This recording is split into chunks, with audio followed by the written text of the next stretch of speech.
કે ભાઈ સમાજ સાથે આવું છે, આવા કેટલાય લોકો હશે કે મીડિયેટરથી પીડાતા હશે, મીડિયેટરથી ન્યાય નહીં મળતો હોય, તો કમસે કમ બાકીના લોકોને પણ ખબર પડે કે આ મીડિયેટર છે ને આ પ્રકારનું કામ કરે છે. હું એમ તો કહું છું, મેં કદી પણ એ વિષય ઉપર ધ્યાન આપ્યું જ નથી, કારણ કે ફક્ત મારા ઉપર થતું હતું એટલે મેં કોણ છે કોણ નહીં મેં કશું ધ્યાન નતું આપ્યું. આ તો આ ખાલી એટલી મને તમારા દ્વારા ખબર પડી કે ભાઈ શંકરભાઈ એમને ઇન્વિટેશન આપી દીધું કલાકારનું, બસ એટલી ખબર.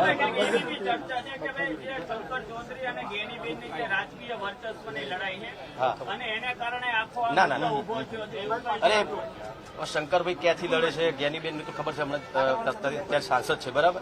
તો એવું મેં કીધું ને રાજકારણમાં આવતું જ નથી, મેં રાજકારણ માટે કશું કર્યું જ નથી આ વસ્તુ. ભૂતકાળમાં વિક્રમભાઈ આપ પણ કેટલાક ભાજપના કે કોંગ્રેસના રાજકીય ધારાસભ્યો કે નેતાઓ હોય દરમિયાન સમય એના પ્રચારમાં પણ કરતા હતા, ડાયરો પણ કરતા હતા, લોકગીત પણ કરતા હતા. એક મિનિટ, નામ નથી બોલવું પણ કરતા હતા, પરંતુ હવે આપણે અંતર કરી દીધું સમગ્ર. ના ના ના, એવું નથી. મારે ખાલી ભૂતકાળમાં બહુ ટાઈમ પહેલા કદાચ એવું થયું છે કે ઠાકોર સમાજનો કોઈ નેતા ઉભો રહ્યો છે, તો મેં કદાચ એ વખતે કર્યું છે જયારે મારે ખાલી શંભુજી બહુ ટાઈમ પહેલા ઉભા રહ્યા હતા, ત્યારે એમના માટે મેં પ્રચાર કરેલો. એવી પ્રચાર એટલા માટે જ કર્યો કે મારા ઠાકોર સમાજના કોંગ્રેસના હતા ભાજપના એનાથી મારે કોઈ લેવા દેવાનું હતું. ઠાકોર સમાજના એક નેતા હતા, એમના માટે મેં કદાચ ભૂતકાળમાં કર્યું છે.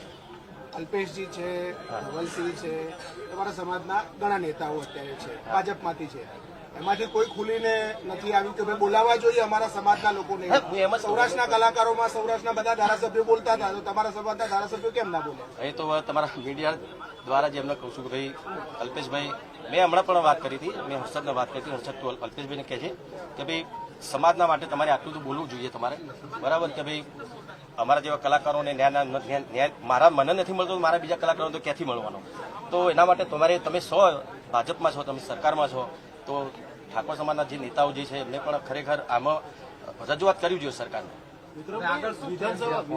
શું કરવાના? વિધાનસભા જે છે 7 કરોડની જનતાની છે, હા, જાતિ જ્ઞાતિ કે એવું હોતું નથી.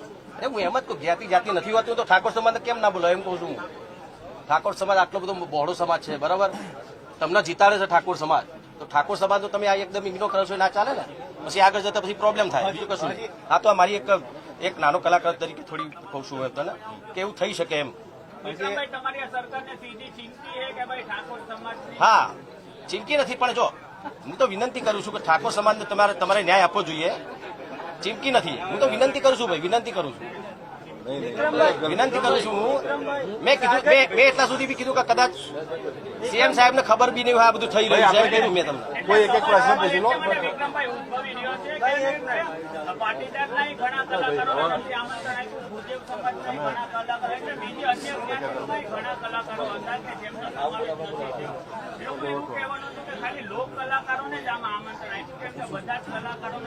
લોક કલાકારમાં ઠાકોર સમાજનો કલાકાર નથી આવતો એમ કહું છું.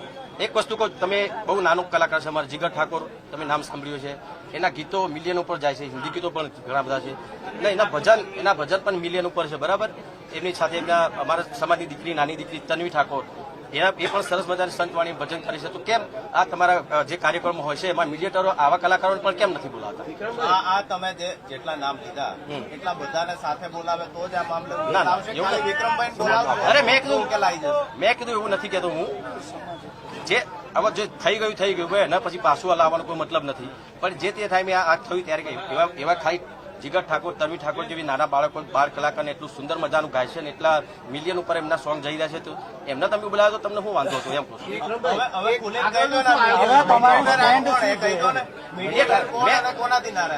મીડિયેટર કોણ છે બધાને ખબર છે, મારે કહેવાની જરૂર નથી, બરાબર. રબારી મોટે ભાગે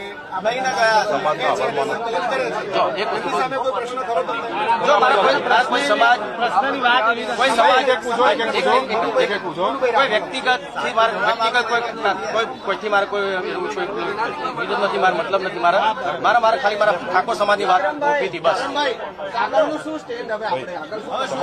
આગળ બસ એ જ આપણા સમાજ જે કરશે એને. જો અત્યારે આટલું ખાલી એક લાઈવ થયો અને સમાજની મેં વાત કરીને સમાજના દરેકે મને આટલું બધું પ્રેમ આપ્યું, મને ખરેખર વિશ્વાસ નતો મૂકું, ખાલી બોલવા કરતા બોલી કરું સમાજ માટે જે થાય સરકાર કરે એટલું. પણ સરકારને ખાલી એટલી જ વિનંતી કરીશ કે તમે દરેક સમાજનું સન્માન કરો જ છો, બહુ સારી વાત છે, પણ અમારા હોમો પર થોડુંક જોજો. થશે. સાગર પટેલે એવું કહ્યું છે કે ના બોલો. Thank you very much. હા. સાગર પટેલે એવું કહ્યું છે આવો, ભરેલા. સાગર પટેલ છે એમને એવું કીધું છે કે બધા જે કલાકારો છે જે સન્માન કરવામાં આવે તે બધા પોતાની જ્ઞાતિ પાછી કાઢી નામથી શું કહેશો આ બાબતે? હવે પેલા તમે એવું કહો કલાકારની જ્ઞાતિ નથી હોતી, બરાબર? તો જ્ઞાતિ કાઢી નાખો તો વિઝા કઢાવો તો તારું સાગર કરશો. પટેલે નિવેદન આપ્યું. હવે વિઝા કઢાવો તો તારું કરશો પછી. તો જ્ઞાતિ તો રહેવાની જ છે, એ તો ચોખ્ખી વસ્તુ છે, પણ જ્ઞાતિ બધા એક થઈને એમ કહું છું. જ્ઞાતિ તો બધા અલગ અલગ છે, ગઢવી છે, ઠાકોર છે, ક્ષત્રિય છે, દરબાર છે, બધા એક થઈને રહો. બધા સમાજ એક થઈને રહો અને બધા કલાકારો કોઈ જ્ઞાતિ નથી, દરેક કલાકારો સમાવેશ કરો તમે એમ કહું છું. બીજું કંઈ નહીં. ચલો આવજો.